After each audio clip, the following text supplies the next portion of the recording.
grab the resources, talk to a great coach, start having conversations and pay more attention. Like, once you get into it, then you can sort of think about what are the next steps and how to become a true master of this. But we always want to talk about mastery before we just talk about starting.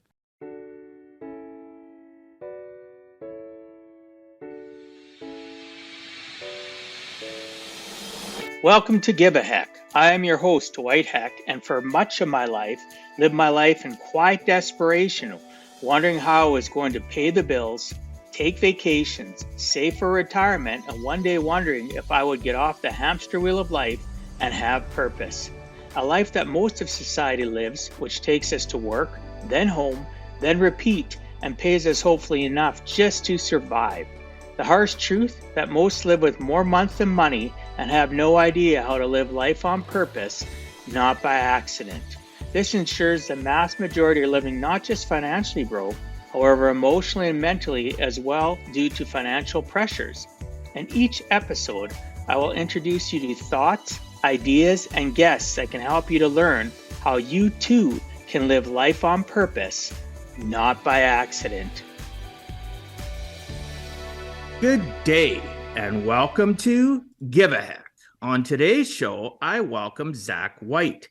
Zach is known for changing the game in engineering career and leadership coaching. He has worked with hundreds of leaders from top technology companies worldwide, including Facebook, Meta, Apple, Amazon, Netflix, and Google, to industry giants like General Motors, Nike, Lockheed Martin, Whirlpool, and many more to escape burnout and achieve breakthrough career results. Zach is the founder and CEO of Oasis of Courage, known as Awakeco, a fast-growing company with unique and proven coaching programs exclusively for engineering leaders. He is also a host of a top-rated show called the Happy Engineer Podcast, where listeners discover the steps to engineering success through expert interviews and Zach's own transformational framework, the Lifestyle Engineering Blueprint. Zach is affectionately known as the world's best lifestyle engineer. I'd like to welcome you to the show, Zach. Thanks so much for agreeing to come on and share with us some of your life journey. Dwight, it's awesome to be here. I'm already having a great time. We're just starting before we hit record today, having a ball with you. So I appreciate so much the invitation. Oh, I appreciate you reaching out. It's very seldom that I go to read somebody's information. Like I told you prior to hitting record, I researched you where I automatically connect with somebody before I even verbally talk to them, just because we have similarities. Obviously, your journey has been different, but we have commonalities due to the engineering industry and just different things. And we're a little bit, anal, I guess would be the word in regards to structure and processes. I like to call it systematic, Dwight. Systematic. Okay, systematic. Okay, we're systematic. So listeners and people watching on YouTube, scratch out that other word. Delete anal. Definitely not anal. We're seasoned professionals on a journey, and we know exactly how we want it to flow. That's right. Okay, brother. So one of the things that, and as you're aware, I focus on a person's origin story. And the only reason I explain it again is I do garner new listeners. So those that are new to the show, I focus on a person's origin story because to me, in order for me to know, like, and trust people, I like when they're vulnerable and they share their intimate details about their origin from childhood to where we are today.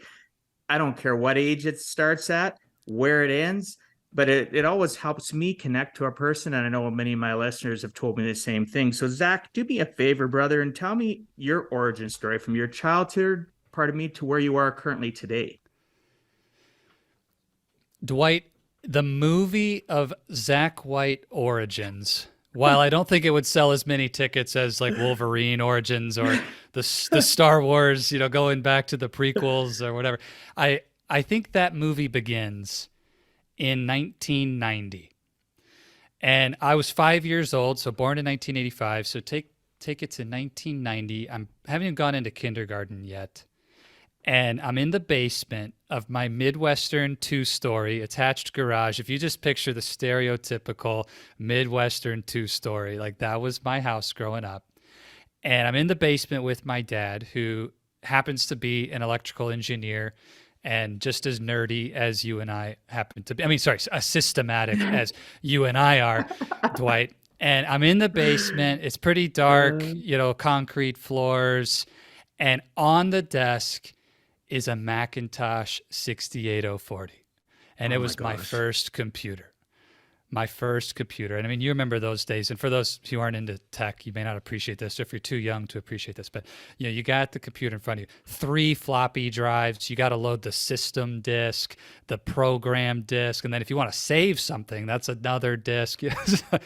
And I'm down there with my dad, age 5, learning how to use a computer. And Macintosh with this revolutionary idea called a mouse. It's like, what is a mouse? And actually learning how to move this thing. And the reason I start there is because the engineer was born into me. My dad was an engineer. I had the knack, and it started from a young age. And I really loved it. I mean, I certainly enjoyed playing outside in sports too, but starting from age 5, computers and technology and circuits and playing with LEDs. And I learned how to use a soldering iron before I knew how to throw a football. Like, that was my childhood experience. And I am kind of curious, Dwight, do you remember your first computer? What was your first?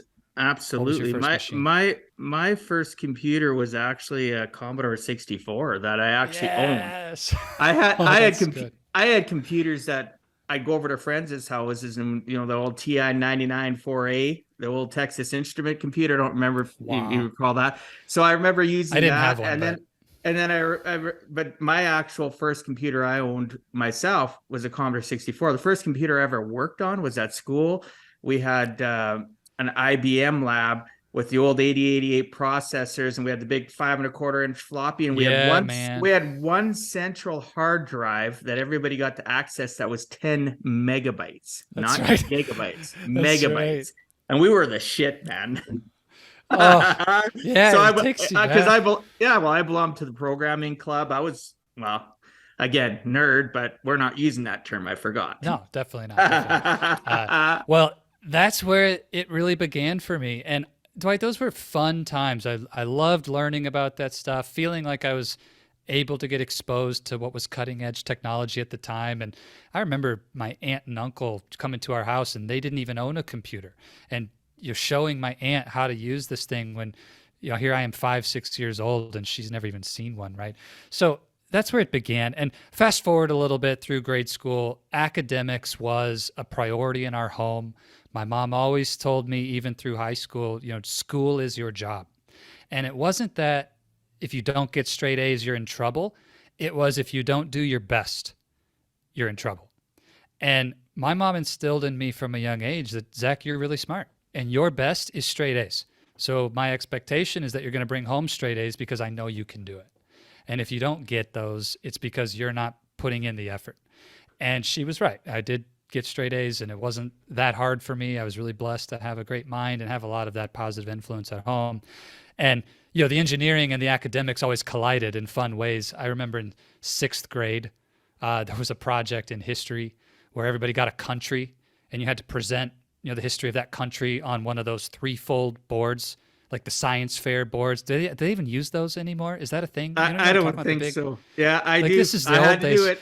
Oh, okay. So you had to build the big poster board, the 3-sided boards, and take it into school and share about your country. Well, everybody else's boards would have facts where you might flip up the piece of paper and the answer would be revealed under the paper and stuff. My board's got LED lights and switches and all dimmers and resistors and all wires all on the back of it and stuff. So that was my life, man, growing up. But the moment that really defined my childhood, though, came in 7th grade. So this would be 1997, in 7th grade, and I had just had my tonsils and adenoids removed. It was like my first semi-major surgery of my life. And I'm on the couch with a big bag of frozen peas on my face, try to keep the swelling down. And this is over Christmas vacation. So we're off school over Christmas break. And I had the surgery before Christmas. So here I'm on the couch taking a nap, bag of frozen peas on my face. And I wake up from my nap, Dwight, and our house is full of people. And really kind of odd energy in the home. Like, what's going on here? And I kind of come to, right? I'm on some pretty heavy pain medication at the time. And I see my mom just crying over in this corner, and my sister's over here with some other people from our church. So picture this. I'm on the couch taking a nap, and I just had my tonsils and adenoids removed. So kind of, not a major surgery, but it's the first time I've been under the knife in my lifetime. And I've got a big bag of frozen peas on my face. So I try to keep the swelling down. And I'm taking a nap. This is the day before Christmas. And I wake up from my nap, Dwight, and my house is full of people. And it's a very disorienting situation. I'm like, what's going on? I'm on these pain medications, so I'm already a little, woozy from the drugs. And someone comes over and asks me if I'm okay and need a glass of water. And I'm just like, what's going on? What's happening? My mom's over here in this corner crying. My sisters are nowhere to be seen. And someone from the church comes over, a good friend of mine, an older gentleman, says, "Hey, Zach, I want you to know, it looks like your dad has left, and he left a note for your mom, and we're, not really sure what's going on. We're trying to reach him, but this is what's happening. Your dad's left. He's asked your mom for a divorce, and we're just kind of figuring out what's happening here. And your mom's really shaken up, and everything's okay. It's going to be okay." Immediately as a 7th grader, I'm 13. Like, my whole world starts spinning. Like, what's going on? I mean, I had the ideal, wonderful childhood, great family, churchgoers. I didn't know there was anything going on in my parents' marriage that wasn't great. I mean, it may not have been a perfect marriage, but I didn't have any clue. And in that moment, everything changed. My parents did end up divorcing. I never had any relationship with my father to speak of again after that. There were some court-ordered visits and things, but essentially from that point till today, no relationship with my dad, and I haven't even seen him in over a decade. And I assume he's still alive, but I don't even know. I don't even know how to reach him. I've tried and don't know how to reach him. So that time back in 1997 and the months that followed was the deepest, darkest depression of my life. I'm in middle school. It's already a hard time without this. And now my whole family paradigm has just broken. It's really embarrassing. I didn't want to tell people about it, and I just kind of went into a shell. Very quiet, deep depression for months, maybe even a year after that. I was just a completely different person. And, my mom got us into therapy and just started dealing with the wound and the grief. And I was really fortunate that I didn't fall into any super negative patterns or take any actions that could have caused major consequence in my life at that time. Just sort of withdrew. And I'll be honest, like the rest of middle school and high school was tough. Just finding my way, feeling like I didn't have this masculine side, no dad at home. And I really pressed or resisted, I should say, that masculine presence. Many of the men in the church or uncles and other people, my grandfather sought to be kind of men in my life just to support me, but I really didn't want it. I was pretty closed off to that. And, I didn't have a bad experience per se. Like, I loved high school. It went well, kept my grades up, still did well, got into engineering school, and life kind of kept going. But that was the time where I'd say I first got, marked with a real wound. And a deep one, because that father-son relationship is so central, I think, to our development. And anybody, who's in that same place or knows what it's like to not have a father at home, it's tough. So that was, in terms of my origin, Dwight, one of the really, really key moments. And it's important, why am I sitting on this story so long? Because it's going to come back around. So just kind of anchor that point. Well, Purdue was amazing. Mechanical engineering. Loved being at college and making friends and kind of learning how to be a man and all these new things and the autonomy of that, and loved my days at Purdue, and finished my ME degree, mechanical engineering, and got an amazing job, I was chosen for a leadership development program at Whirlpool Corporation, their top talent intake program. Included in that was these rotational experiences, lots of development and leadership work included with all of this. And then they paid for me to go do my master's at University of Michigan, also in mechanical engineering. So full ride to U of M on Whirlpool's dime. And life couldn't have been better, right? It's just on a roll, Dwight, on a roll, going after career success. And I got married right out of college to my college sweetheart. Her name is Susan. We met ballroom dancing. It's this beautiful text, like everything you could hope for, man. I had this amazing wife and building a life. And I'd say, 3 or 4 years into that adulthood journey, those wounds from childhood started catching up to me a little bit. And I only had a few strategies for success, Dwight. I had a vision of life that I wanted, but the only thing I knew how to do was work harder and get smarter. That was my path to success my whole life. And I wanted promotions and I wanted people to think I was somebody and reach my potential, right? I had all these big dreams. And so I started working harder and then a little bit harder. And then marriage wasn't going so well. And a lot of the things that I didn't understand about being a great husband, because there was no role model for me growing up, I started making some mistakes as a husband. But instead of dealing with it, I just said, I'm going to push that to the side. I'm going to focus more on my career because that's what's working. That's what I know how to do. And I fell into that trap of lying to myself. I wouldn't have told you that at the time. At the time, I was doing just fine. But looking back, it's easy to say I was completely lying to myself about what was going on. And about 5 years into my marriage, I am on a work trip. I'm in Tennessee. Long days, getting up early, going into the factory, launching this new product. I was the technical lead, like the big man on campus for this project. Everybody's looking to me for the answers. I'm just hustling, grinding, telling everybody like I'm in my zone of genius. I'm loving this. And come back from Tennessee to our place in Michigan. I come in the door. I don't even remember if I talked to my spouse the whole week. I was just getting up, working in the plant all day long. I finally get home and I'm expecting her to be there, have dinner and debrief from my amazing trip, tell her all the amazing things I did, right?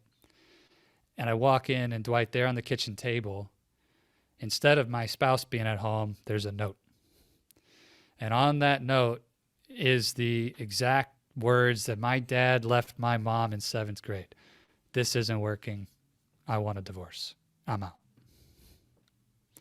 So I walk into this empty house and my entire world as an adult collapses into this despair and depression and embarrassment, just the deepest level of shame you could imagine. That the one thing I hated from childhood, my parents divorcing, the thing that I said I would never do because of how much it hurt me then, had just manifested in my life as an adult. And I made the same mistakes that I swore I would never make and let my marriage crumble right before my eyes. And I ended up a few months later divorced and asking a whole new set of questions. Like, how did my life end up here? And I'll pause there because that, like, these two moments are the anchors of what has now shaped an incredible reality of my life today. And we can talk about what's changed and how we got to now. But just this is what the origin movie of Zach would be centered around, is how 7th grader Zach, who falls into deep depression because his dad disappears, and 27-year-old Zach, who's just trying to make his way in life and doesn't know what to do as a husband and ends up falling into the trap of burnout in his career, ends up depressed and confused and in this rock bottom experience.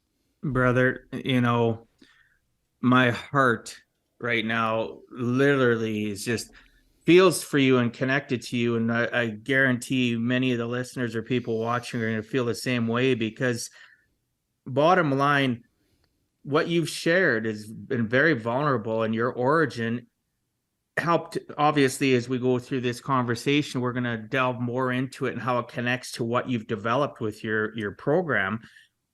I can relate. So your father left.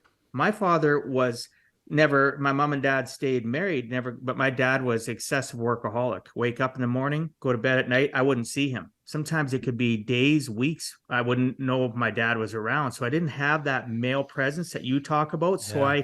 I can understand and relate to that. So he was a workaholic. Well, guess what I did when I started working?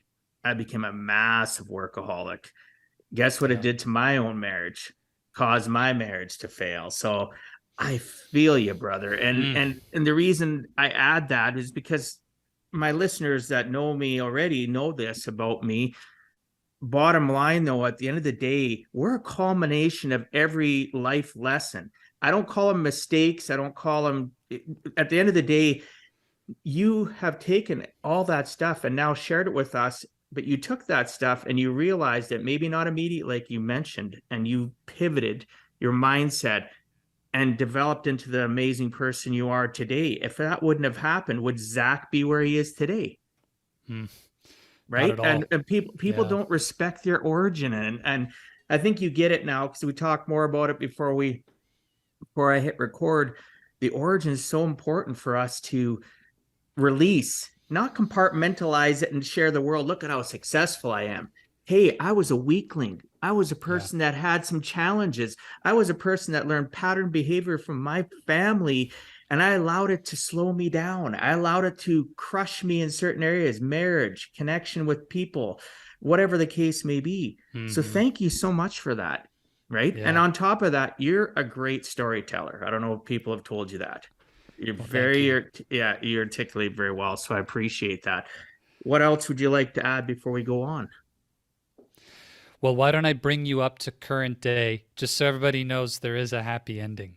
Sure. And we pick up at rock bottom. I mean, literally grinding my face along the floor of rock bottom for a period of time there. It was not pleasant. And I'll just inject right here your pain, wherever you are in life, if you're in that rock bottom experience, it doesn't matter. You know, for me, it was divorce. For other people, it's health, for different things. We always want to compare our trials. There's no, like, forget it. Your pain is real and valid and it hurts where you're at. Absolutely. And for 100%. me, it was painful. And coming out of that, you know, hired a therapist, hired a coach, started telling the truth. You know, I'll just maybe speak to this reality, Dwight, that one of the things that mattered in that trajectory change from rock bottom to coming to where we are now was that I stopped lying to myself and I stopped lying to the world around me. You know, I called my sister. I told her what was going on. I called my mom, said, hey, I think my marriage is about to fail. And I know I just saw you at the holidays not that long ago, and you thought everything was wonderful between me and Susan. It's not. It's completely broken. I'm failing. It's like just that openness to tell people what was going on was one of the many things that created that trajectory shift to allowing healing to begin from the grief and the wound, the life lessons from that failure. So I get into this new journey and I asked a new question, said, hey, I don't feel like I've lost my vision for making a difference. The part of Zach that wanted to be successful before divorce was still there. I still wanted to reach a high level in my career and help a lot of people and do amazing work and explore new technology and be a great engineer. That was still present. You know, I still had this desire for increase and success inside me. But now I had this real fear about how do you do that without screwing up your life? You know, there has to be a different way. And that's what I brought to my coach. I said, look, I need help. How do I do this in a different way that considers me as a whole person? And the journey began inward, looking at myself. Who am I? What is my purpose? What are my values? What are the things that I really believe in and want to center my life around? We started doing all this deep work on knowing myself. And then flowing from that, this whole new way of being and acting in the world started to emerge. And I started taking new courageous actions in my work and in my relationships. I got remarried to this amazing woman named Johanna, who I'm still happily married to. We have this incredible life together. And everything shifted. I got 5 promotions in 5 years. I doubled my income and beyond. I had more fun at work than I'd ever had in less time, working, 40 to 45 hours a week instead of these 60 and 70-hour weeks.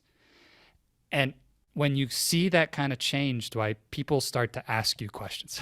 How did that happen? Hey, Zach, you're different. What changed? How do I get what you've got? You know, that's where my passion for coaching started to take root. I said, oh, I love how my coach helped me. But there were times in that journey where my coach didn't understand me as an engineer. And I've got all these other engineers coming into my world asking me what happened. And I get it. I know exactly what they're thinking. I've lived that life. I know what it means to be an engineer, maybe experience that bias towards systematic living as we talked about. I said, look, let me help you. Here's what I did. Here's this sort of approach that worked for me, and it started working for others.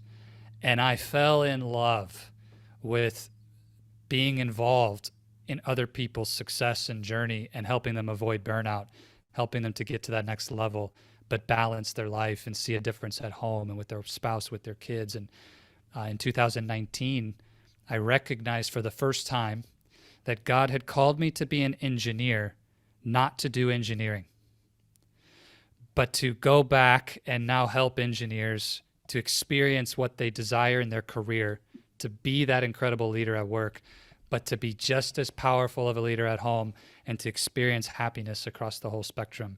And that became my purpose, my mission. And it's the work I do now with Oasis of Courage, is coach and train and challenge these engineers and technical leaders at all levels to say, you can have the more that you want without having to make the trade-offs and the sacrifices and experience the rock bottoms that I did. Here's how. If you have the courage to do it, you can have it too. If you're going to let fear win in your life, then get ready for rock bottom. But if you'll step up and be that leader in your own journey, the hero of your own story for your family and the people you love and the people you want to impact, we can do more. And that's my full-time gig now, and it's never been better. Can't even tell you how blessed I am to do this work. And I still love engineering, Dwight. Technology geeks me out. I still love it so much, but I can truly say, I probably won't end up back at the drafting board anytime soon. But that engineering base set me up to be a coach that speaks to engineers in a way that most people can't. And it's been a really powerful journey. That's amazing. You're engineering people to live a purposeful life, which is my whole mission, is teaching people how to live life on purpose, not by accident. So again, another commonality of why we connect in so many different ways. I think I've just gained myself a lifelong friend, and I appreciate you. Love it. I like the fact when you said, start telling the truth. Stop lying to yourself. How many people do that, though, on a daily basis? They live a facade. If you were to open up the door of their life and step in to it, you'd be shocked. And it can be your significant other. It can be friends. It can be family. People have a hard time being vulnerable because we're pattern taught. Boys should be a certain way. Girls should be a certain way. This profession should act a certain way. This profession should act a certain way. When in reality, if we just learn to communicate, communication is an art form. Being a wordsmith is an art form. Learning how to connect and be present in the moment of listening to people, like listening to you, is a skill that I've had to, not just for you, but for anybody, I practice. Because what is our first response to life? Our first response is to wait till that person stops so we can jump in and share whatever. Not that I'm not doing that now, but I still am able to listen to you and know and check my mindset to be present with Zach, because Zach has given me his time that he's never going to get back. He's given me his time, and I want to appreciate that. And people listening, that is a learned skill. You got to work on it. And what you talked about, the fact of fear. So many things grip people, and I myself coach people to stop thinking about fear as being a bad thing. Fear is something that can be a motivator. It can be something that you can grasp. And I tell people there's lots of different acronyms for fear, but I look at fear as something that says, I need to face everything and rise. So every time I'm fearful, what can I do? Who can I communicate with? Who can touch me? Or how can I get out of this funk of this fear gripping me? Right? It's not just always about action. It's about facing what's going on, admitting that there's a pattern, like you've admitted some things, you admitted things and you changed. You didn't let that fear grip you, moved forward, and now you're out doing the same for others. That is just awesome. Like, so our world needs people like you, brother. Well, I appreciate this, Dwight. You're stepping all around one of my biggest zones of passion, and I want to make this point super clear and then see where you would take it even further. But one of the things as a coach that the engineering leaders I work with all want, and I do think this is not just engineers, this is human nature. One thing we all want is freedom. To feel free with our finances. Everybody wants financial freedom, whether it's through passive income and real estate or the nest egg and retiring early. We want financial freedom. We want time freedom, autonomy. I want to be able to choose what I do, when I do it, for who I do it, how I do it. There's this dream around time freedom or how I use my time. And that's what draws people towards entrepreneurship or getting out of the 9-to-5 and feeling like we're trapped, right, as a victim to these things we have to do in life. And okay, everybody wants freedom. Well, let's connect the dots between what you just said and this thing that we all want. You mentioned truth and you mentioned fear. So there's a really powerful passage of scripture from the Bible that says the truth will set you free. I told you in my story that I was lying to myself and that when I started telling the truth, it created freedom for me to begin to heal. So principle 1, the extent to which you are not telling yourself the truth, the extent to which you're lying to yourself and to others is blocking you from freedom in your life. You will never experience the fullness of who you are as a person and feel completely free to be yourself and to live and act as yourself in the world if you're not telling the truth. Quick sidebar, that does not mean blabbing all your crap on Facebook and Instagram. Okay, that is not what we're talking about. 100%. I just have to say that. We're talking about, like with Dwight, with you and me right now, just being able to be real with you, to tell you the whole truth, to not be afraid that you're going to judge me, that you're going to condemn me, that I can just be with you. I use a phrase called being fully known. You know, Dwight, I just want you to know me. I want you to see me. Be fully known with the people you trust. And Dwight, you said it too, like this is earned. This is not something that you just go to a stranger. Like these are special relationships. So truth, tell the truth, it creates freedom. And then fear. The more you do not face those events and rise up, you know, if you don't rise, then the fear keeps you caged. You become a victim. You become a person who's limited by your fear. And if fear is in your life governing your decisions and actions, then you're not free to act. You lack freedom, right? Fear prevents freedom. And so you take these two ideas. It's like, if you will tell the truth and build the courage, which, by the way, vulnerability, right? The truth, vulnerability. Brené Brown talks about vulnerability and courage, these cousin emotions, and have the courage to face fear, you will experience the greatest degree of freedom in your life you ever have. And it doesn't matter the size of your bank account or what job you have. It's not about those things. Everybody wants to talk external, but I'm talking about the kind of freedom that's on the inside, the kind of freedom that changes the atmosphere and the way you live every day. And I do really think just those two ideas, if you could wrap your head around that and multiply the power of telling the truth and of living courageously right here, right now, your life will never be the same. And you don't have to be at rock bottom for this to work, right?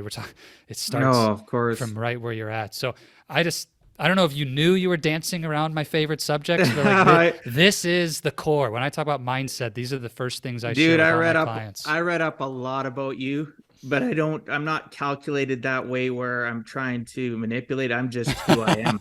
I just share what's on my heart and how you connected with me. It brought that to light. As a sidebar, I love Brené Brown. She's got a new book out. My daughter reached out to me a few days ago. I didn't realize the last book I listened to her last year was Defying Greatly. That was so powerful. But that's what we need to do in life. So in order to be a truth teller and face everything and rise and be somebody, we need to always do personal growth. In my opinion, till I take my last breath, I'm always going to have a coach. I coach others, but I have a coach because you know what? I need to see the forest for the trees. I need Yeah. to get out of my Yeah. own way sometimes. I need to share something if I'm frustrated and have somebody say, you know what, I can feel for you, Dwight, but you're full of beep beep. Right? You're full of garbage, or here, let's reframe this. Maybe you need to think about it this way, because we have to have checks and balances in life, Yeah. right? Yeah. You would agree. Otherwise, if we can't be true and honest to ourselves, how can we project the energy you're talking about once we're healed inside? Totally. And we project an energy, and then if they build it, they will come, right? Just like Mm-hmm. they talk about in Field of Dreams. And bottom line, we need to work hard on ourselves. And there's so many people. You talked about social media. What happened during the pandemic? These million follower influencers, these people, these ballers, or whatever, these supermodels, and shaking your this and shaking that, or showing this car, or doing this and doing that. They're gone. They have a million people engaged today. I see somebody post something, and you go look, and they got no engagement, or you look at their posts, and it's always the same thing. Oh, look at me, how great I am. Yeah. Now, it's okay for people listening and watching for you to be vulnerable and share. That is the catalyst and the start of connection of know, like, and trust. But what do you do past that? What do you do past that to serve others? It better not always be about you, because that's a shallow existence. Yes, you have to worry about you and be happy and have personal time and reflect and be grateful. Like my pen right here that you can see, right? Be grateful about life. But then what are you doing outside of that to serve humankind? Yeah. Dwight, one of the checks that I use for myself, and if anybody struggles with this dance of, well, what does it look like in a social media world to be vulnerable and authentic? I just ask myself, would I share this at the lunch table with a group of my friends and people who I know, and maybe sprinkle in a few new strangers that I haven't met before? If there was 10 of us around a big table at my favorite lunch spot, and everybody said, "So Zach, what's up?" Would I share this with that table? And if the answer is no, then I need to check myself. Well, what is it that makes me want to share this on social media in front of the whole world if I don't have the courage to share it face to face with 10 people? What's different here? What am I actually trying to accomplish, or even worse, manipulate through a story or through a share that's just to feel a certain way on the inside, but I don't actually have the courage and the vulnerability to go put this out in front of people in real life, face to face? Because the distancing of social media, the fact that I never actually have to see you, and I can kind of be buffered and protected by this digital distance, creates some really bizarre behaviors. And then the triggers and the incentives of all that recognition and the showering of the likes and the comments and like how it makes us feel can be really addictive. And even for me, it's like constantly checking myself on, why am I saying these things on social media? And if I'm ever posting in a way that I wouldn't gladly share shoulder to shoulder with a buddy at the bar, then I need to go back to that inner work, like you said, get with my coach, say, okay, what's going on? This is coming from an unhealthy place in my life. So easy check to do. Yeah, I even had to check myself yesterday with some things that happened between my own son and myself in an environment. And I checked in with him today and said, you know what? I didn't deal with that the best. That's another thing. When you understand your truth, or you accept that you did something wrong, own your stuff. Yes. Apologize to people, be genuine, and say, you know what? Well, this is what you believed. Well, I don't believe that anymore. Maybe it took you a day. Maybe it takes you years, because you're so ingrained into your thought process that you can't pivot that quick. But when you do realize it, one of the best things to connect with people, social media or whatever, is say, hey, this is what I used to believe. Now I believe this. And yes, you're going to have some haters and some critics, but guess what? They're not part of your tribe. They're not part of your inner circle. Just move on and let people that were there in your life for a certain part of your season to go away, because the next season's coming up, and you're going to have a great energy and a great synergy of people that will be attracted to your real truth of who you are. In the wise words of Charlie Munger, I have nothing more to add. So let's go on to the next thing then. We talked a little bit about the fact of my engineering degree and my workaholic nature and how it affected my own marriage, my family, my health. Like I had some health issues because of it. Ended up closing down one business, went another stream, I'll never go back to engineering. Not that I didn't like it, but I'm in where I'm in because it's where my path, my season of life is. And I love it. Yeah. I love serving people.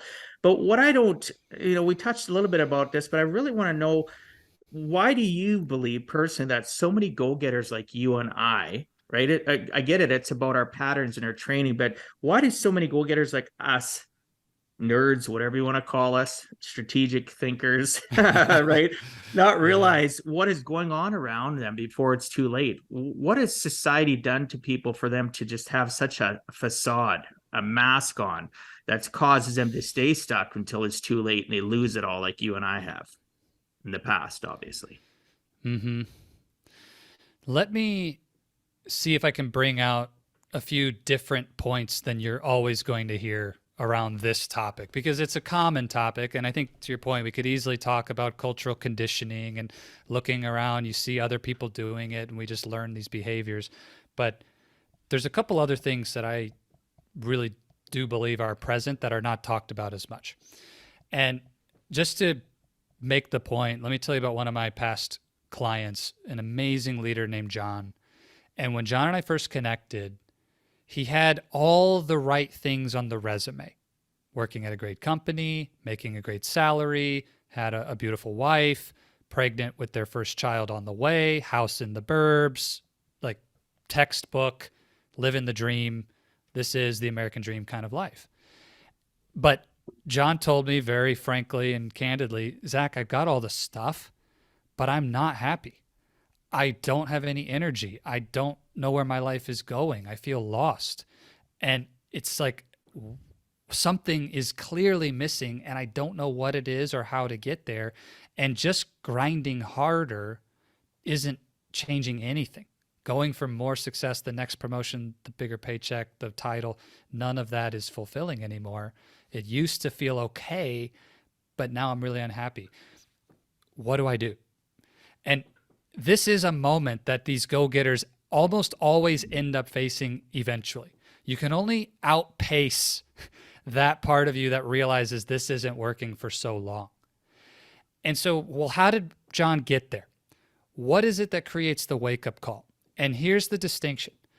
When you're on the hamster wheel and racing towards the next goal, and in that go-getter mindset, and you're sprinting towards the dream, and you haven't yet noticed that this isn't fulfilling and it's not working, here's what I think is at play. We've tricked our mind by living in the future. You see, I can ignore the pain of today, the unhappiness of today, the things that are not working today, by telling myself a story that I'm en route to this amazing future.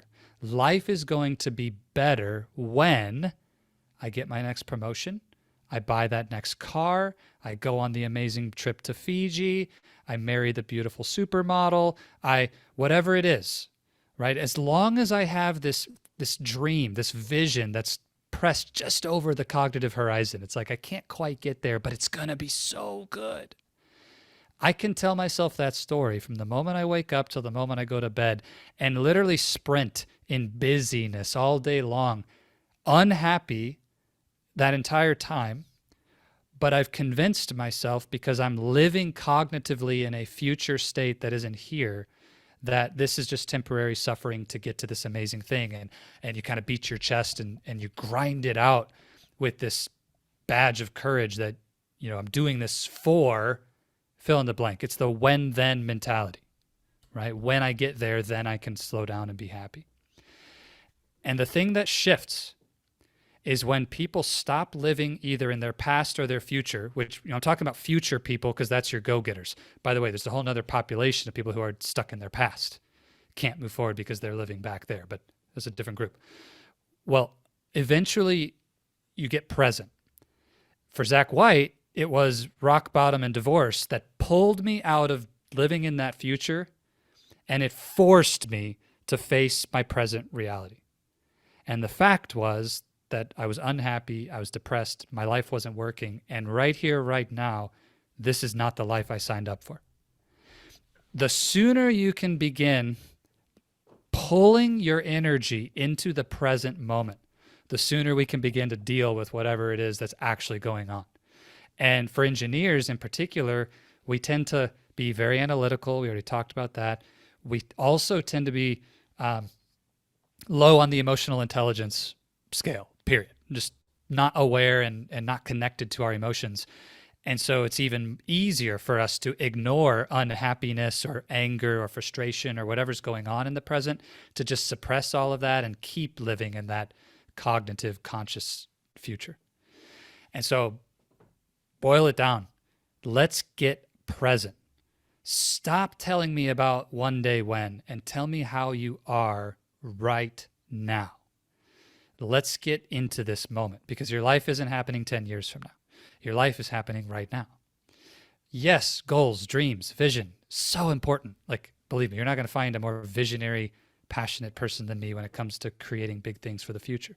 But that is not then an escape, and you don't want to become the kind of person where that's your excuse, or you actually become a victim of that thing, instead of saying, that's where I'm going, but here and now, this is what's going on. So for whatever reason, we create these patterns, and there's this conditioning that it's okay for me to be unhappy now and to be depressed now and to do all these things and make these horrible trade-offs that are unhealthy and lead me to disease and divorce and all this stuff. Because, Dwight, it's all going to be good when and you fill in the blank with whatever your thing is.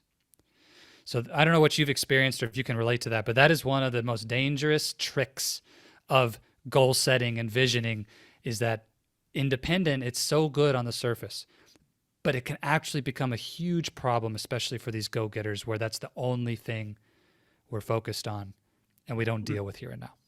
Well, that when I wrote down when then mentality missed the journey. I had that so many times in my life. Successful entrepreneur, running an IT consulting firm, had a service computer company as well as a retail store. I was just always go, go, go. When I get to this next thing with this next big client, then I'm going to take some time with the family, or I'm going to go play around a golf, or I'm going to go do something for me. And it was always the next thing. And I never stopped and celebrated that. And it took me a long time to realize that if I don't celebrate along the way and actually internalize even the failures along the way and pivot my mindset and correct what I'm doing, I can never truly enjoy the journey. So sometimes when there would be mistakes, the reason I would have that when then mentality, I think, was to hide the fact that I really didn't know how to fix that issue. But I knew if I put in more work, I would still get the end result. But I sugarcoated over the issues and challenges and hid it in my mindset, compartmentalized it. It ate away at me in my subconscious and conscious mind. It ate away at me, and I'd lived life in a quiet desperation, even though I'd have those challenges, those wins. Oh, yes, I got to that next thing. Okay, next. I've stopped celebrating. So I really understand what you're saying and get it.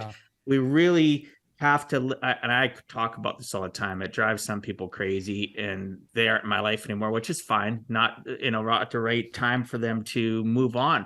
Living in the present takes effort. It takes work. Vision boards, goal setting. I teach all of that. I talk to people about that all the time. But the number one thing I tell them is be present. You're with Zach for the next 2 hours. You're going for coffee. Be present with Zach. Don't worry about the fact that, this project needs to be done. Don't worry about the fact of, how am I going to pay my bills? Yes, you have to worry about that, because as a financial guy, helping people learn how to live life on purpose with their money and tying it to their lifestyle and what they want is important. But I teach them that is something we can work on. We can put a pattern, a process in place and help you through that, the little hills and valleys. But along the way of the hills and valleys, be present in those great moments when you're with somebody like Zach, Amen. right? Amen. And connect and feed off that little energy. So when you have a bad moment later on in the day, you can go, you know what? I'm having a bad moment right now. What good happened today? Oh, I had coffee with, and I visited with Zach for 2 hours. And you'll feel your Yes. energy start to bubble inside of you and come out. And people, you may think that's corny, but it works. I've been helping people do it. It works for Totally. me. I live for those good moments to overshadow and quash the bad moments.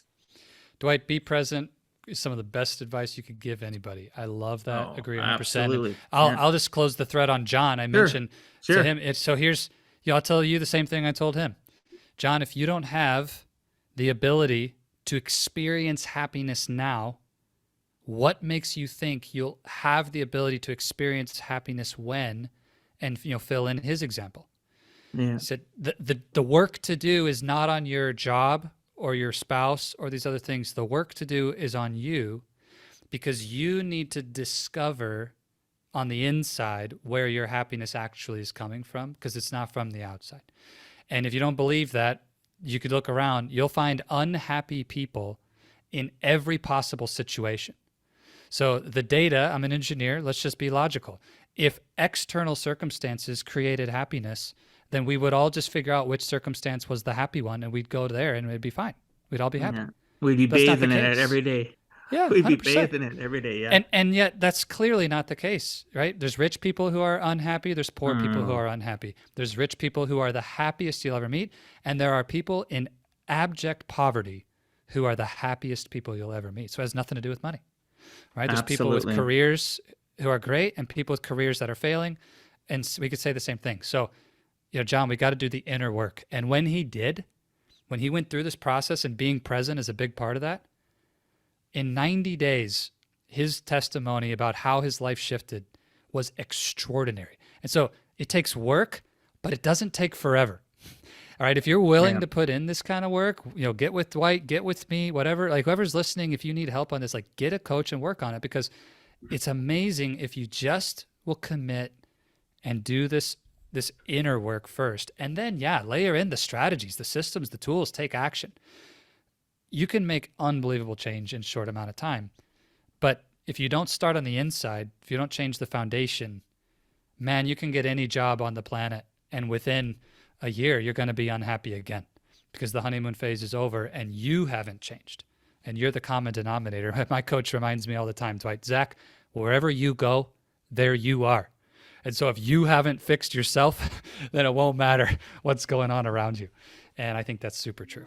Well, I like how you put that though about, you can move people. I get people all the time in my industry dealing with them. And again, I'm different than most financial planners because I do a lot of lifestyle coaching along with it. Because if you can't fix the 6 inches between their ears, their finances falls apart. Well, it's similar to a Exactly. person leaving one job and going to the next job thinking that that's going to be their happy. It's not, because they haven't fixed anything. So they temporarily, and I talk about the hamster wheel of life all the time, they temporarily step off the hamster wheel of life and then they're right back on it a year later. And it actually causes them more harm.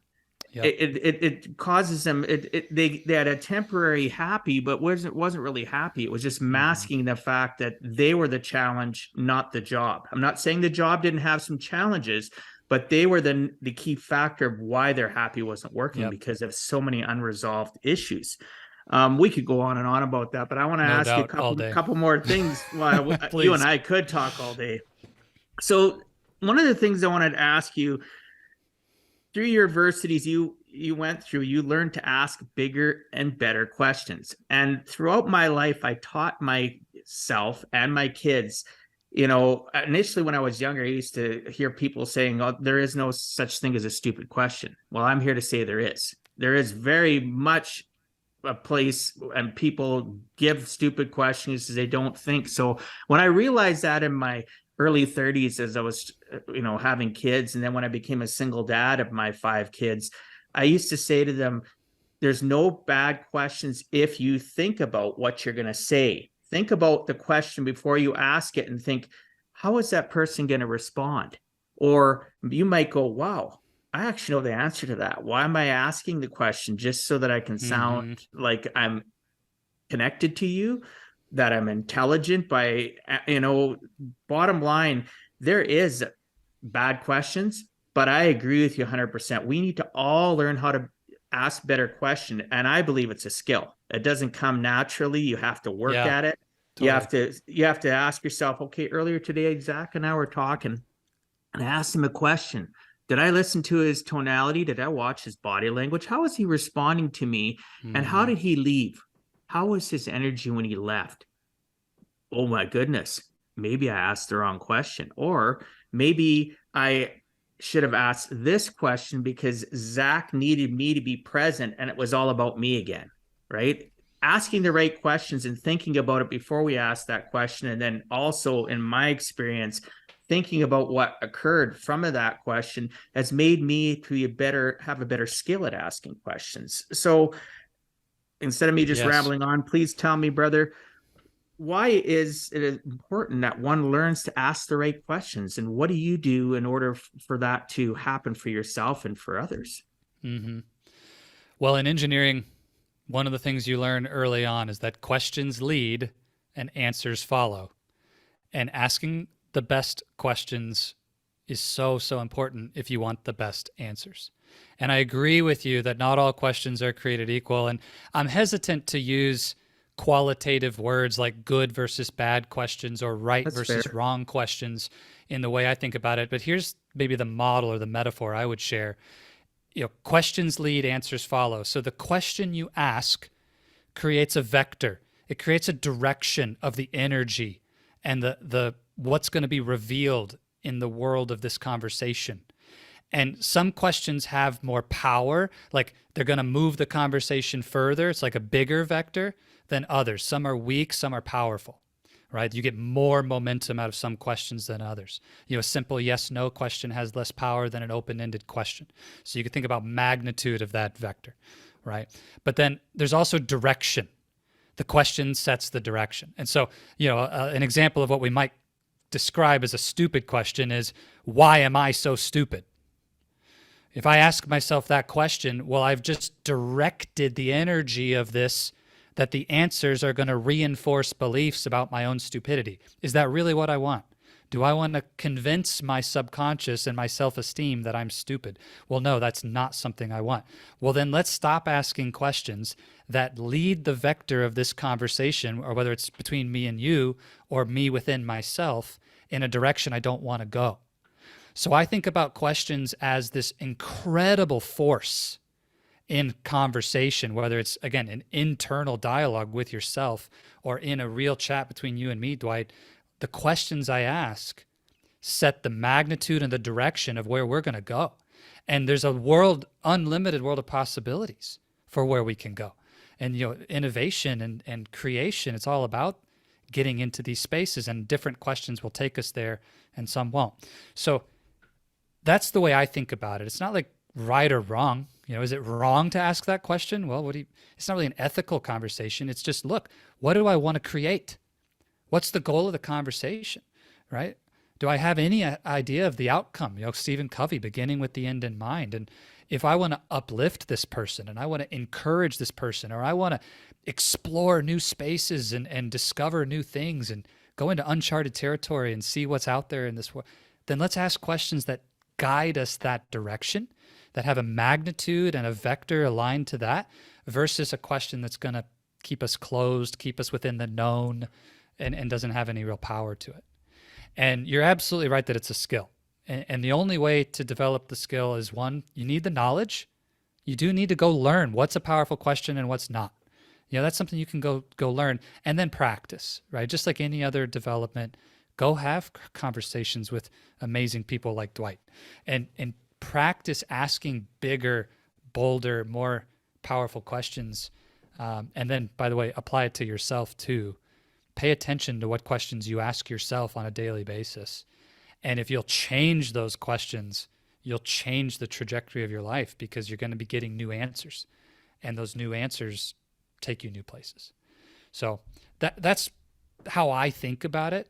And to your point, like, don't over analyze how to do this. Like, go grab the resources, talk to a great coach, start having conversations and pay more attention. Like, once you get into it, then you can sort of think about what are the next steps and how to become a true master of this. But we always want to talk about mastery before we just talk about starting. Like, don't worry about Baby mastery yet. steps. Yeah. Yeah, just start, start asking Be me questions. be present and be vulnerable and realize that we're all a work in project, right? And you're going to have those days where you're struggling, and be courageous to ask yourself those tough questions. And having that coach, a good coach is going to make sure you ask yourself the right questions, right? I can't say enough about why doing this work with a coach, hiring a coach, is important. And Dwight, you and I both have coaches for the same reason. It doesn't matter. Coaches need coaches too. You can never see what you can't see. It's called a blind spot for a reason. And having that professional there who knows how to see and listen deeply, they've put in the hundreds or thousands of hours doing this, and they can guide those questions in a way that you never could. Literally never, because you're in your own limited cage of your conscious mind during this conversation, and the coach isn't. They can come from a different perspective. So I don't care who you are or where you're at. The best players have the best coaches, period. Oh my goodness, you're so correct. And and those listening or watching, having a coach does not make you weak. It makes you strong. That's right. It makes you a warrior. It really does. It makes you somebody that, and even if you're at the starting rung of your ladder of life and you've been camped for so long and you want to start climbing those rungs of the ladder, initially you're going to might slide back 2 rungs and you've only gone up 1, but just realize that you're worth it. You're worth the effort it takes to change, and never think about getting a coach, a mentor as an expense. That's another wrong way to think about it. It's an investment in your happy life.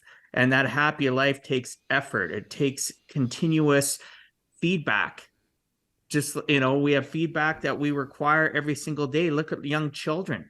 They expect us to have, the answers for them or do the right things. And we watch, we model, and we have that feedback. It doesn't stop just because you become a so-called quote adult, right? Yeah. You need to constantly be on the climb in life.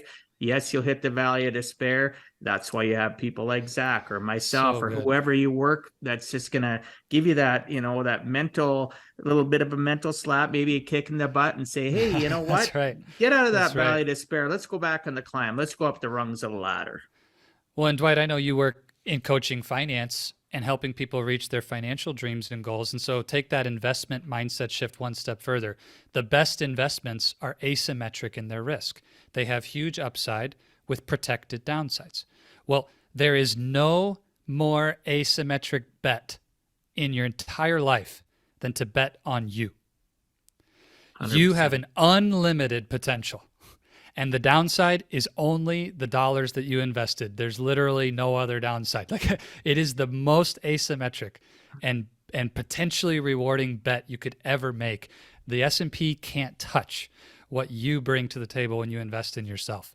And so just like... Well, it's not all about money. We both have agreed upon that. Exactly. Right? Money, we need money to live a purposeful life in the sense of having a shelter and food and stuff. But life is so much more about, things that are materialistic. So we'll go on to the next thing. I love this conversation. You're a great person to have this conversation with. One of the things, Zach, that I realized a long time ago, that success is always on the other side of our comfort zone. You developed a program, a system of success called lifestyle engineering that helps a person with their career and so much more. Can you please explain this program and some of what a person will learn and be able to apply? Absolutely. So I joke with people, Dwight, that I'm a mechanical engineer from my degrees at Purdue and University of Michigan, but I became a lifestyle engineer through the School of Hard Knocks and the setbacks and lessons learned from failure along the way. So the lifestyle engineering blueprint is the methodology. This is the system that we take our engineering leaders through in our coaching to help them discover what it takes to build their career while balancing their life, everything outside the office, and the whole time being happy along the way, which is ultimately, I believe, a big, big part of what we all want. So what does that look like? The foundation of the blueprint is your mindset. You can picture a house. The blueprint model is a house. So the foundation is your mindset. If we aren't thinking the right way, if our mindset is fixed, if our mindset is limited, if we have a belief system that is wired in a way that's going to lead towards self-sabotage or always a predictable rut that has a brick wall at the end of it, we need to change that first, because the right action with the wrong mindset will not get you results. All right? So mindset is the first piece. Then we can build on that with the strategies, the systems, and the tools. And the model of the blueprint looks at these 4 pillars: purpose, priority, productivity, and people. And we'll have to do another episode if we want to unpack all 4 of these. But these 4 pillars contain everything that you would need to build the career to whatever level you want. And the truth is, you can use it in life for success in any other way. So looking at your purpose, your values, the things that you stand for, your why, as Simon Sinek would say, let's start with why. Priorities, right? It's not possible for everything to be the same priority. Priority was singular for a long, long time. Read the book Essentialism or The One Thing, some great resources on that. Productivity, how you use your time and energy. Those are your 2 precious, limited resources: time, energy. How you use them matters. It differentiates your results from everyone else. And it's probably not about what you're doing, it's what you're not doing that matters the most. And then people. And for engineers, this is super important because we struggle on the side of connecting. We tend to be introverted or isolating in our approach. But people matters. Your ability to communicate, build relationships, influence, and lead. We need to be in proximity to the right kinds of people. And then the roof of this house, so we have these 4 corners, these 4 pillars. The roof is what we call the playbook. And Dwight, the reason the playbook matters is because it's not about knowledge. Knowledge is not power. Whoever said that left out some really important details. Knowledge by itself is not power, right? If it were, then the people who know the most would have the biggest influence and impact and power in the world, and that's not the case. The smartest people don't always win. Knowledge by itself is not power. Only knowledge that you implement and use and take action on creates power. So knowledge is potential power. Knowledge put into practice creates power. So the playbook is how we help these engineers to get into a rhythm of consistent action, because it doesn't matter how many strategies you know. It doesn't matter how good you are at being able to fill in the blanks on the survey. If you aren't out there being courageous, taking bold action and putting it into play in your life, then it doesn't matter. Like the football team with the thickest set of strategies and tactics and who practices the most doesn't win the game if when you get to game day, you don't run the play. Like you got to go run the play on game day. And in your life, there are key moments where you're not running the plays that you know. And so it's really important that you actually close that loop and practice. So that's the playbook. And all together, this system, it's amazing, when you start to build on the right mindset, then have the strategies and tools, and then every day you're taking massive action. The breakthroughs come so fast, like people are shocked. They actually surprise themselves. It's like, how did I go from this to that in 90 days? And it's really fun. It's the instruction manual we should all have. It's an instruction manual that teaches us this is the steps that you need to do. And along the way, just reading it isn't enough. Like you said, knowledge is not power. It's the application outside of that, which most people forget. Action cures fear is a statement I still like. Some people don't, but for me, it does. It helps me face everything and rise when I take action based on the knowledge of what I know needs to be done. Or somebody shared information and said, hey, Dwight, you need to do this. This is what you need to do. And I'm like, no, I don't need to do that. And I'm fearful of it because change is scary for many, many people, right? But again, as we talked about earlier, bottom line, everything is outside of our comfort zone.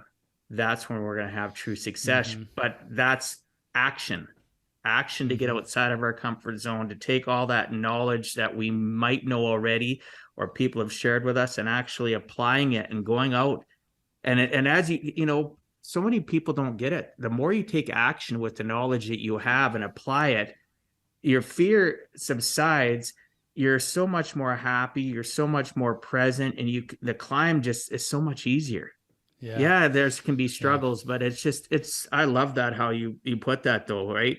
Your roof being your playbook, your pillars, your foundation. I talk about I use foundation as an example when I do my coaching in regards to coaching people with their life and then helping them with their finances, that you got to have a proper foundation and work your way up, right? And people just like, they're confused by it, but it's all stuff.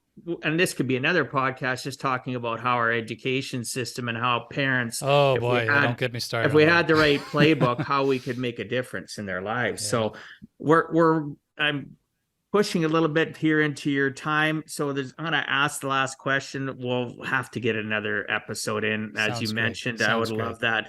But Zach, if you had to give our listeners one last closing message, what would you tell them in regards to giving a heck and never giving up?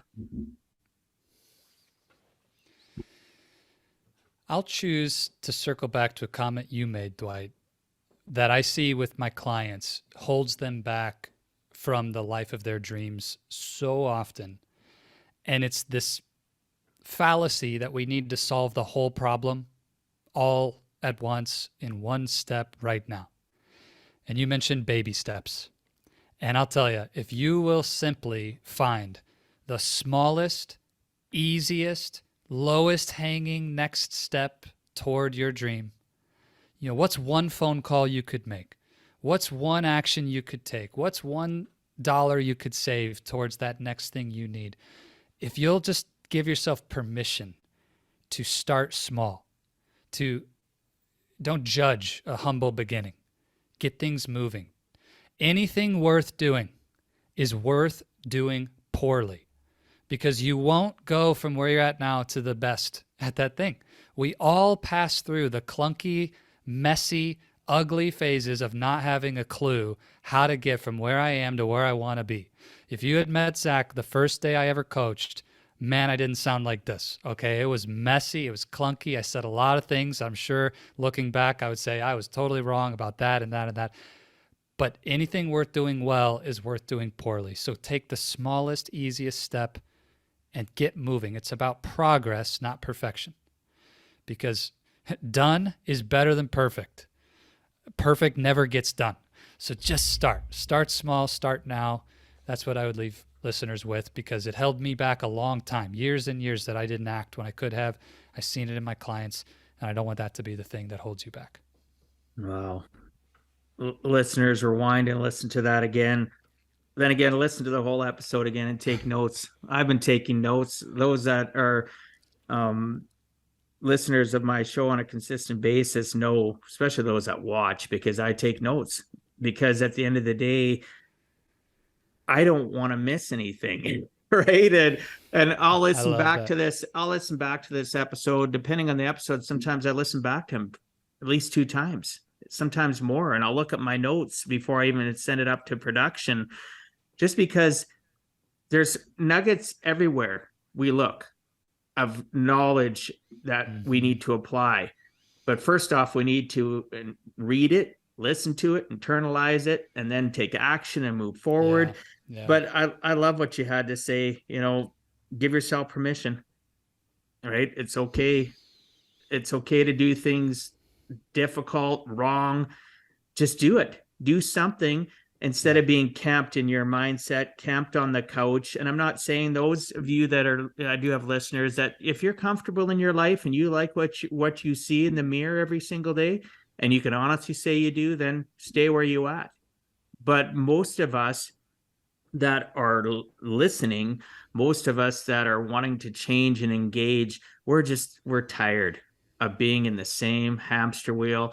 It's not even necessarily that you need a different outlook of what you're seeing around you. It's how do you interpret what you see around you, right? Change your outlook of appreciation, or change your outlook of how you apply what I'm looking outside and going, oh, man, there's snow on the ground and blah, blah. Or you can look outside and go, you know what? The snow's melting. Soon the trees are going to start having leaves and the birds are going to be back. And anyway, I digress. Good stuff, Dwight. Good stuff. Right. Thanks, brother. So, well, our time is almost up and I want to respect our listeners and your time. However, before we end, can you please tell the listeners what's the best way to reach Zach?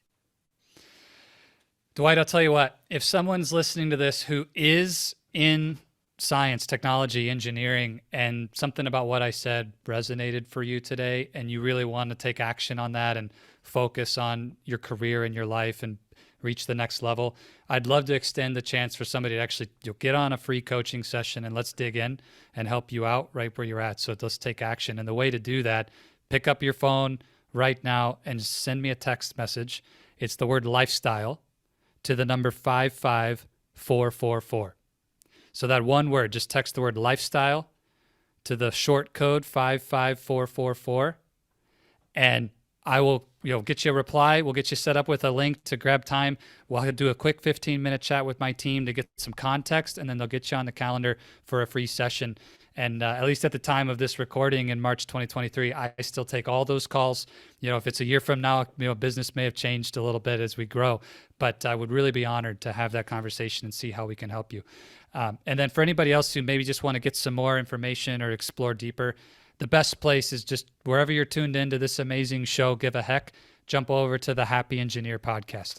Everything about how to reach me and all the content's in the show notes and on that. So that'd be the best and easiest way. It's the Happy Engineer podcast, or if you're on your PC, it's the happyengineerpodcast.com. Sweet. I'll make sure that goes all into the show notes. Those new to the show that aren't aware, just go to giveaheck.com, tap on the podcast portal button. It'll take you in where you'll see Zach's face. You'll see the notes below it and all the links and be able to access him. We'll make sure whenever I have a chance to add that as one of the questions to talk about your podcast, but thank you for bringing it up. It's always good to make sure people have more access to you and your great extensive knowledge. So I appreciate you being on, brother, and sharing some of your time and your experiences so that others too can learn. It is never too late to give a heck.